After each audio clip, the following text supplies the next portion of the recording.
প্রথমেই যশোরে আসার পরের দিনই আমি বেরিয়ে পড়লাম ঘোরাঘুরির উদ্দেশ্যে। গেলাম আমার পছন্দের জায়গা আড়ংয়ে। যাওয়ার পরে ফার্স্ট ফ্লোরে চলে গেলাম সালোয়ার কামিজের সেকশনে।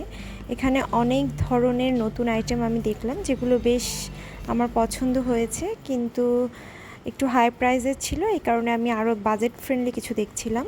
এটা হচ্ছে আমার বান্ধবী, ও দেখছিল কিছু কেনার উদ্দেশ্যে। তারপর আমরা এখান থেকে কিছু প্রোডাক্ট পারচেস করলাম। আড়ংয়ে টুকিটাকি কেনাকাটা শেষে নাস্তা করার জন্য চলে গেলাম একটা জায়গায়। এই জায়গাটায় ছোটোবেলায় অনেক আসতাম। এখানকার সিঙ্গারা এবং পুরি অনেক মজা ছিল, এবং এখানকার সসটাও অনেক ইউনিক ছিল, তো খেতে খুবই মজা লাগতো। আজকেও বেশ ভালোই লেগেছিল। পরবর্তীতে আবার চলে গেলাম হচ্ছে ক্যাফে ডিলাইট নামে একটা রেস্টুরেন্টে একটু ডেজার্ট ট্রাই করতে।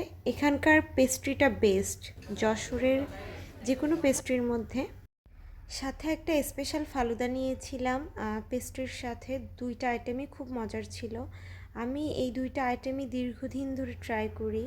যখনই যশোর আমি যাই তখনই এই রেস্টুরেন্টে চলে যাই, এবং মাস্ট হচ্ছে এই দুইটা খাবারই আমি খাই। তো যাই হোক, এই ছিল আজকের দিনের ভিডিও। ধন্যবাদ।